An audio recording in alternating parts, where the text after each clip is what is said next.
What makes a monster scary? Is it looking menacing? Is it the way it behaves? Is it the way it's shot? These are all important, but I think the monsters that really stick with you are the ones that have something going on under the surface. In total, the alien in all its forms only appears in 8 minutes and 49 seconds of the film, but it became perhaps the most famous movie monster of all time. So why has it stuck with us since 1979?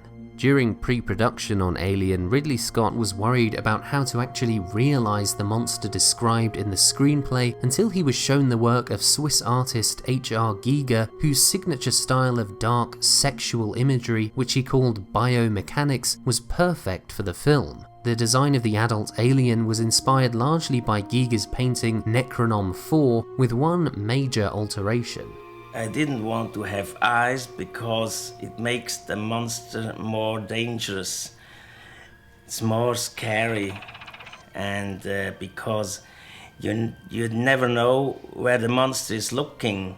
A lot of people talk about the sexual imagery of Alien and just leave it at that, as if sex is inherently scary, but I would argue that the thing that makes the alien frightening isn't that its head looks like a giant penis, but that it's a perversion of sex from an expression of connection and intimacy into something violent and painful. The decision to remove its eyes not only makes it seem more alien, it also emphasizes the key concept that made the alien so famous. It's an unfeeling biological machine intent on one thing: violent reproduction. If you take the consent, the enjoyment, the sexiness out of sex, what you're left with is this.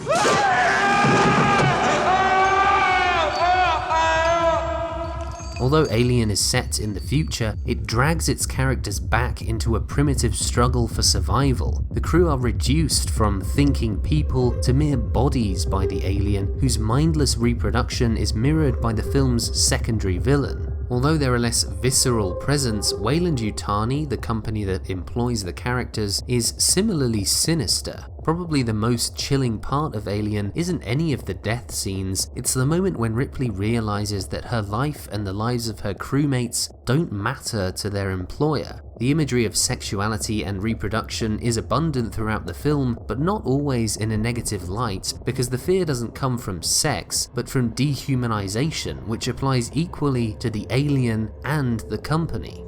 I admire its purity, unclouded by conscience, remorse, or delusions of morality.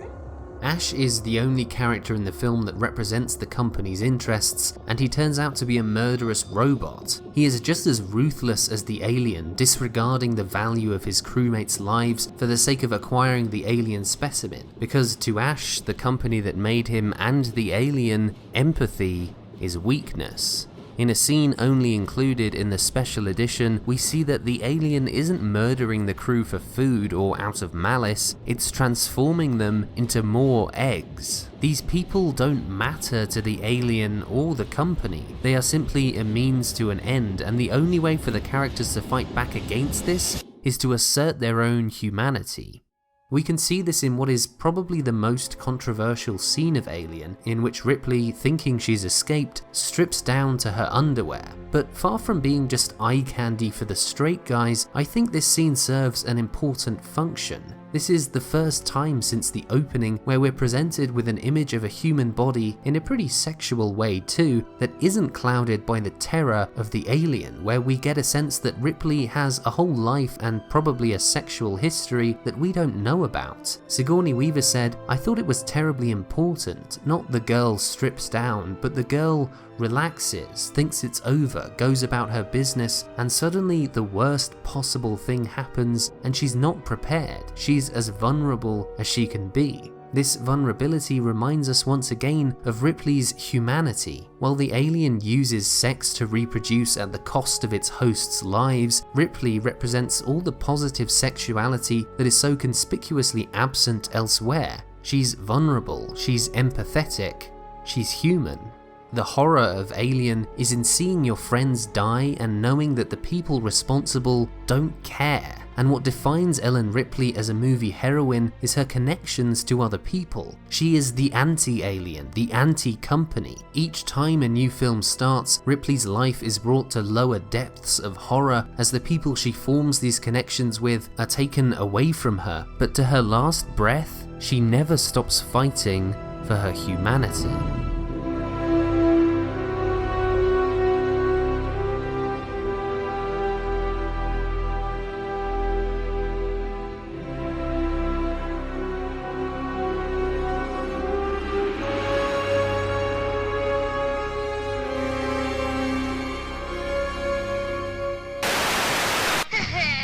Another triumph for aliens.